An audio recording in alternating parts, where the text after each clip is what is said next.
Hey everybody, and welcome to Plastic Nostalgic, where all toys are nostalgic. Eventually. Today we're going to head back to Eternia and the Masters of the Universe Origins collection, Eternian Goddess. Now I've held on to this one for a little while, but I think it's time to get this one out of the package. Today we have the Eternian Goddess from the Masters of the Universe Origins collection, new for 21. The Eternian Goddess, guardian of the power in the universe. Modern posing, retro play. This is one, obviously, I did not have as a kid. I don't even remember this one being out as an action figure. On the back here, we have that little visual checklist with the Eternian Goddess and He-Man on the heroic warrior side, and the evil warrior side includes Beastman, Skeletor, Webstor, and Stinkor, all of which I've opened up before on the channel. You can fit her magical staff into hand and twist into powerful battle positions. But the part I like the best about these packaging is that awesome art. Planet Eternia's warrior deity protects the ancient artifacts worthy to be wielded by only He-Man. And you can see the Eternian Goddess there splitting the power sword in two and stripping it from Skeletor's hand. Now that would make an interesting comic book. But I'm pretty sure we've already read this one in here. Rock in a Hard Place. So let's be careful with this knife and get right inside. The comic book is pretty close on this side.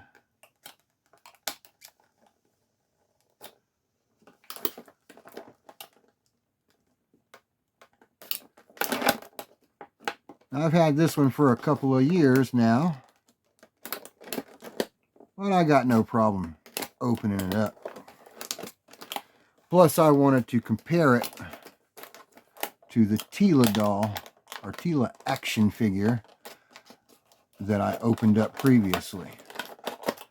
Because one of the reasons why I kept this one in the package is because it kind of just looked like Teela, but a different color.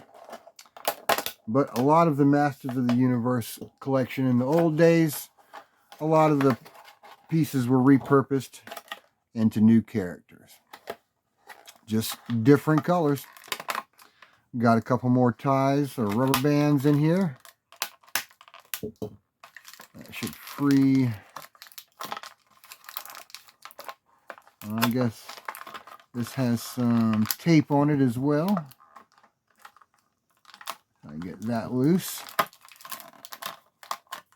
That's the power staff and shield. And this should allow her to break free.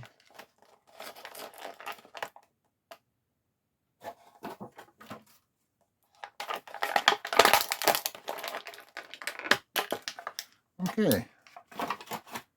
And I got it out. Let's get this out of the plastic as well. It has a piece of tape on it somewhere. So let's very carefully run this razor down here. Very carefully run this razor down here. There we go.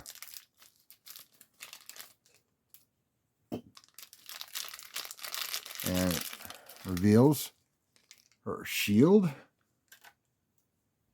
and power staff. Looks like a coiled snake. And I like the pattern on the shield. And the comic book on the inside, Rock in a Hard Place. There's the card back with the explosion from behind the character there. Makes those action figures really pop out. Also inside is remove and swap parts paper. The darkened ones reveal the removable parts.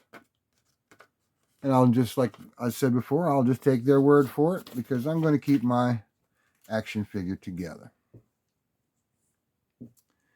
And here we have the Eternian Goddess. She does look awful lot like the Teela action figure with the serpent headdress. Looks like you could take that off.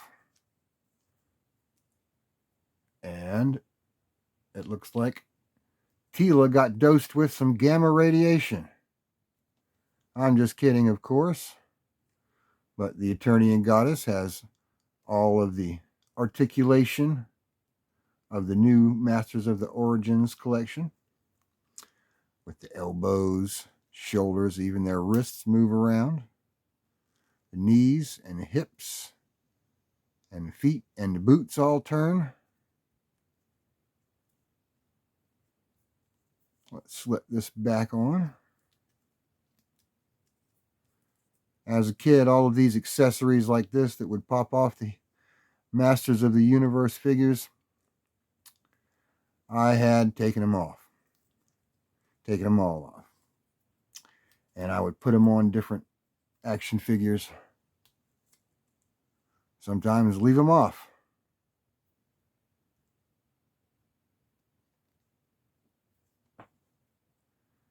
And here is,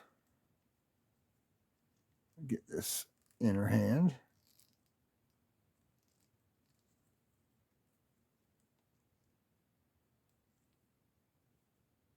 There is the Eternian Goddess from the Masters of the Universe Origins collection. Now let's take a closer look at her next to the Teela action figure and see how close they really are.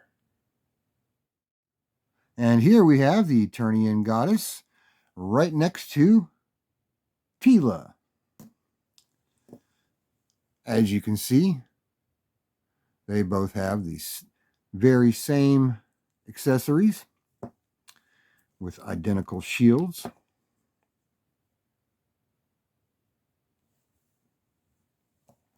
Identical snake staffs.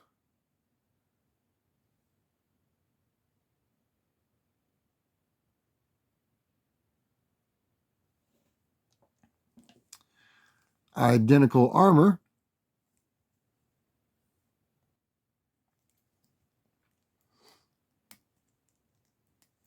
And we can slide right off.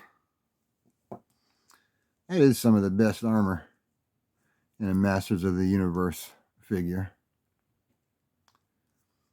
And as you can see, just like with the older versions of the Masters of the Universe, they just reuse some of the same molds to make a different character with different paint and different molded plastic. Every other aspect of this action figure is exactly the same.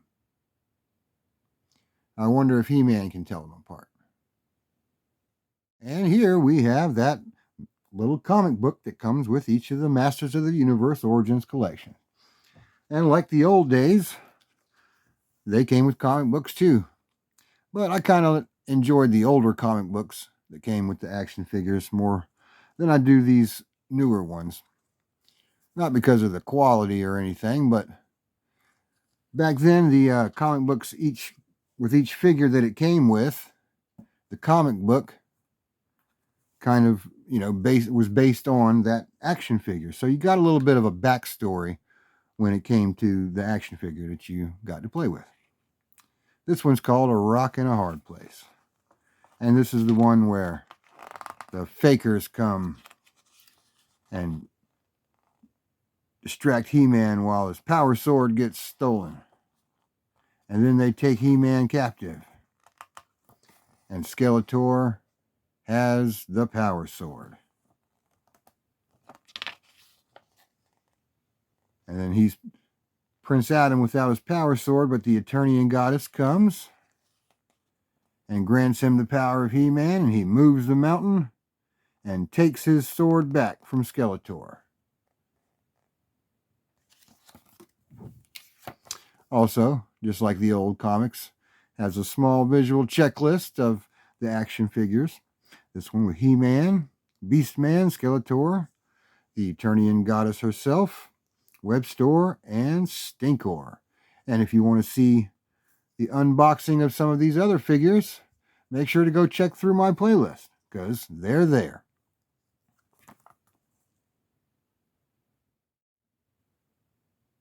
Thanks for joining us today on Plastic Nostalgic, where all toys are nostalgic.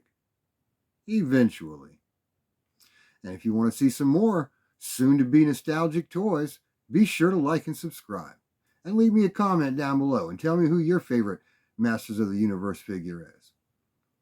And don't forget to help share Plastic Nostalgic. And once I get to 1,000 subscribers, I'll open up this 40-year-old Marvel Superheroes Secret Wars figure of Wolverine. So make sure to like and subscribe and tell your friends. See y'all next time.